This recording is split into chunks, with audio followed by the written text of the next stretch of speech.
नमस्कार, मैं प्रशांत त्रिपाठी एडवोकेट एवं आरटीआई एक्टिविस्ट। मैं आपका परिचय रामपुर बघेलान सिविल न्यायालय में पदस्थ एडीपीओ श्री संजय यादव जी से करा रहा हूं। आज मैं विधि के विषय में उनसे कुछ जानकारी चाहूंगा और उनसे एक छोटी सी परिचर्चा आपके सामने रखूंगा। नमस्कार जी। नमस्कार प्रशांत भाई। आप रामपुर बघेलान सिविल न्यायालय में कब से किस पद पर हैं? मैं संजय यादव रामपुर बघेलान में जून 2023 से एडीपीओ के पद पे काम कर रहा हूं और वैसे मध्य प्रदेश शासन के द्वारा मेरी नियुक्ति 24 फरवरी 2010 को की गई थी। उसी दिन मैंने पदभार ग्रहण किया था जबलपुर में और मई 2014 में मेरा स्थानांतरण शासन द्वारा सतना किया गया था। इस समय मैं रामपुर बघेलान में एडीपीओ के पद पे कार्य कर रहा हूँ। इस समय आप किस न्यायालय में काम कर रहे हैं? इस समय मैं रामपुर बघेलान स्थित अपर सत्र न्यायाधीश एवं विशेष न्यायालय जो पॉक्सो एक्ट के अंतर्गत कंस्टिट्यूट की गई है, उसमें पॉक्सो अधिनियम यानी लैंगिक अपराध से बालकों का संरक्षण अधिनियम की धारा 32 के तहत विशेष लोक अभियोजक के तौर पे और जघन्य एवं सनसनीखेज मामलों में अभियोजन का संचालन कर रहा हूँ। किन मामलों के विचारण में अभियोजन का संचालन करते हैं? लैंगिक अपराध से बालकों का संरक्षण अधिनियम के अंतर्गत जो अपराध आते हैं उनमें मैं पीड़ित के लिए अभियोजन का संचालन करता हूँ। यह नियम कब बना है? यह अधिनियम भारत के संविधान के अनुच्छेद 15(3) के अंतर्गत वर्ष 2012 में अधिनियमित किया गया था और 14 नवंबर 2012 से प्रभावी है। और यह अधिनियम 18 वर्ष से कम उम्र के बालकों के लैंगिक शोषण से के अपराधों से बचाने के लिए भारत सरकार द्वारा अधिनियमित किया गया है। यह अधिनियम जो है यह किन लोगों के संरक्षण के लिए बनाया गया है? यह अधिनियम 18 वर्ष से कम आयु के बालकों को लैंगिक अपराध के अपराधों के शोषण से बचाने के लिए बनाया गया है।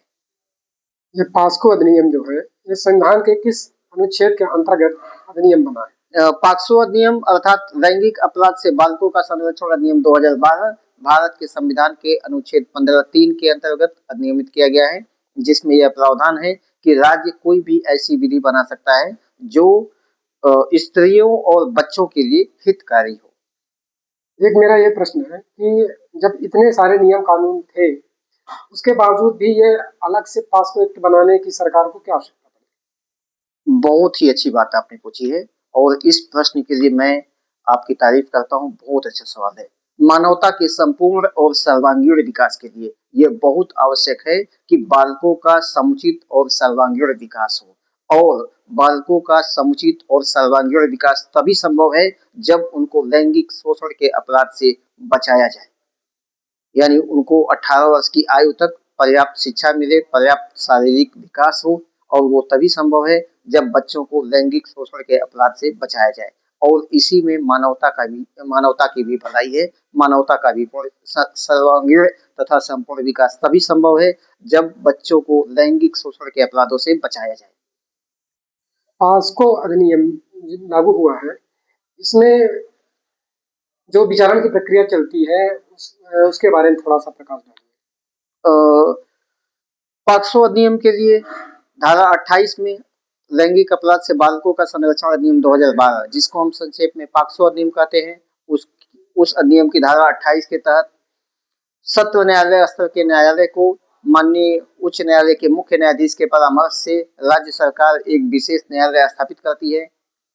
वह विशेष न्यायालय की स्थापना इसलिए की जाती है कि अपराधों का स्पीडी ट्रायल किया जा सके, त्वरित विचारण किया जा सके। इसके अलावा इसकी धारा 32 में इस अधिनियम की धारा 32 में विशेष लोक अभियोजक का प्रावधान है जो कम से कम 7 वर्ष तक विधि व्यवसाय कर चुका हो।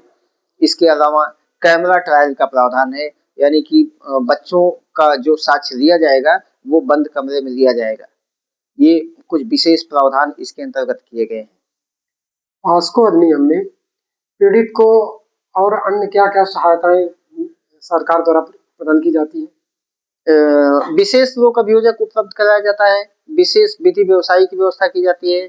उनके साथ जो अपराध हुआ है तो उस संबंध में जो उनको शारीरिक और मानसिक क्षति हुई है उसके संबंध में राज्य सरकार द्वारा आर्थिक सहायता भी उपलब्ध कराई जाती है। पॉस्को अधिनियम में जो आरोपी रहता है, यदि ट्रायल के दौरान केस में सजा होती है तो अधिकतम उसको कितनी सजा मिलती है? इस अधिनियम की धारा 3/4 और 5/6 में कठोर दंड का प्रावधान किया गया है और कुछ विशेष मामलों में मृत्यु दंड तक की सजा का प्रावधान किया गया है। धन्यवाद DPO Sanjay Yadav ji. Thank you. आपने इस महत्वपूर्ण विषय पर सबके सामने इसमें प्रकाश डाला और लोगों को जानकारी दिया। मुझे आशा एवं पूर्ण विश्वास है कि आगे भविष्य में भी आप ऐसे ही भिन्न भिन्न कानून के क्षेत्रों में लोगों को जानकारी प्रदान करते रहेंगे। Thank you sir.